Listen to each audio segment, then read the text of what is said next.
सभी इनकी खूबसूरत जोड़ी की तारीफें कर रहे थी, इनकी खुशियों के लिए दाएं कर रहे थे। वक्तन वो दोनों एक दूसरे के साथ एक परफेक्ट कपल लग रहे थे। और उन सब हंगामों और खुशियों से दूर एक लड़की जाए नमाज पर बैठी अपने किए दागो थी, और उसकी दाएं सुन ली गई थी। इसे सुबर दे दिया गया था, इसे सुकून दे दिया गया था। मनफरह ने दा के बाद चेहरा पर आमीन कहते हुए हाथ फेरा। जाए नमाज अट्ठा रखी, वार्डरोब खोली, इसमें से नेकल्स निकाला, मुस्करा कर इसे देखती इसे गले में पहनने लगी। लेकिन फिर रख गई, अगर जो कभी महरी ने देख लिया तो वो पूछेगी ये ऐस कौन है, तो मैं क्या जवाब दूंगी। हाथ वापस खींचा, कुछ देर सोचने के बाद कंप्यूटर टेबल पर रखी ट्रॉफी के पास ही रख दिया, जहां से वो इसे हर वक्त देख सकती थी। न जिंदगी की एक नई सुबह मुबारक हो। मलिन की एक अच्छी रात गुजार कर सुकून की नींद लेने के बाद सुबह महरीन की आंख खुली तो सबसे पहले इसे शरीम की आवाज़ सुनाई दी। वो बिल्कुल फ्रेश नखरा नखरा सा सफ़ेद करते शलवार में इसके सामने खड़ा था। चेहरे पर मुस्कुराहट बिखरी थी और आंखों में चमक। आगे बढ़कर महरीन को एक गुलाब की कली पेश की और इसे सुबह बखैर कहा। जज़ाकल्लाह, आपको भी मुबारक हो। शर्म और हिया इसके चेहरे को मजीद खूबसूरत बना रहे थे। झुकी नज़रों के साथ गुलाब की खुशबू को सूंघते हुए उसने आंखें बंद की और उस खुशबू को अपने अंदर उतारा। शरीम भी इसके पास आकर बैठ गया था। शरीम इसको मुस्करा कर देखता रहा, और फिर इसके हाथ से वही कली लेकर इसके बालों और कान के दरमियान में अटका दी। अब अच्छी लग रही है ये कली, उसने कली को मुस्कराती नज़रों से देखकर कहा। कली, आपको कली अच्छी लग रही है? महरीन ने हफगी से कहा। हा नहीं, वो अच्छी लग रही है जिसके बालों में ये कली लगी है। अब खुश। शरीम ने अब कली से नज़रें हटाकर महरीन को मुस्कराती नज़रों से देखते हुए कहा। वो इसकी बात सुनकर मजीद हिया से समट गई। हम चली, नीचे चलते हैं, सब इंतज़ार कर रहे होंगे। मैं तैयार हो जाऊं जल्दी से। महरीन ये कहती वाशरूम चुकी गई। शरीम ने आने वाली मुख्तलिफ सोचों को जहन से झटका, क्योंकि वो अब माजी के बारे में कुछ भी सोचना नहीं चाहता था। महरीन के साथ वफादारी वाली जिंदगी गुजारना चाहता था, जिसका उसने मनफरह और महरीन दोनों से वादा किया था। Comma comma comma comma comma comma comma comma comma comma comma comma comma comma comma comma comma comma comma. वक्त अपनी मखसूस रफ्तार से चल रहा था। घंटे दिनों में और दिन महीनों में बदल रहे थे। उन दोनों की शादी को 3 माह हो गए थे। अकराम साहब और सालिहा बेगम अब्बाजान के साथ इमरा अदा करने सऊदिया अरब चले गए थे। अल्लाह ने अपने करम से शादी के 1 माह बाद ही महरीन को खुशखबरी से नवाजा था, जबकि 2 माह बाद अफसा को भी अल्लाह ताली ने ये नवीद अता की थी। शहरीन भी अल्लाह के हुक्म से उम्मीद से थी। उस खानदान को 3 खुशियों की आमद का इंतज़ार था। शरीम बेहद मसरूफ़ रहने लगा था। कंपनी और ऑफिस में उसने खुद को बुरी तरह मसरूफ़ कर लिया था। लेकिन अभी तक उसने अपने किसी भी फाल से अपनी ज़ौजा के साथ ना इंसाफ़ी या बेवफ़ाई न की थी।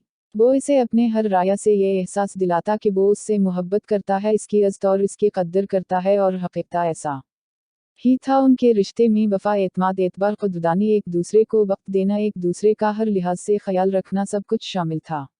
शरीम के किसी भी राया से महरीन को ये एहसास कभी नहीं हुआ था कि उसका दिल का एक कोना आज भी खाली था। एक किस्के की याद आज भी थी, और शायद वो कोना भर जाता, वो किस्क मुट जाती, वो याद ख़त्म हो जाती, अगर वो महरीन से शादी के बाद उस लड़की को न सुन पाता, न इसका जिक्र इसके उर्द गिर्द रहता। लेकिन ऐसा हो ही नहीं सकता था, मनफरह के लाख चाहने के बावजूद कि वो महरीन से बात न करे। महरीन रोज़ एक बार इसे कॉल करती और होने वाली हर बात का जिक्र अक्सर व बेशतर वो शरीम से करती। शरीम इसे मना करना चाहता, रोकना चाहता कि मत क्या करो, उसकी बातें मुझसे मत बताया करो मुझे कि वो कैसी है, क्या कर रही है, क्या कह रही है। मैं एक बार फिर अधरने लगता हूँ, मैं फिर से जड़ कर फिर से टूटने लगता हूँ। और शायद यही वजह थी कि जिस दिन भी वो मनफरह का जिक्र सुनकर ज़्यादा आपसेट हो जाता, तो महरीन के सोने के बाद नीचे अपनी स्टडी में आकर काफ़ी देर बैठा रहता, और वो पुराना मोबाइल जो इसने शादी के बाद यहीं एक ड्रॉर में रख दिया था और इस्तेमाल के लिए नया मोबाइल ले लिया था, ताकि कभी भी वो सब कुछ महरीन न देख सके। यहाँ कर वो कुछ देर बैठकर मनफरह की पिक्चर्स और मैसेज देखता, उससे खुद ही खुद बातें करता, उससे अपने दिल से नकुल जाने का कहता, और फिर वक्त के गुजरने का एहसास होता, और ये डर भी कि कहीं महरीन बेडरूम में न देखकर अजीब वहमों में न पढ़ाए, वो मोबाइल रखकर ऊपर चला आता। ऐसा रोज़ नहीं होता, बस उस रात जब वो मनफरह का जिक्र सुनकर ज़्यादा फीड अप हो जाता था।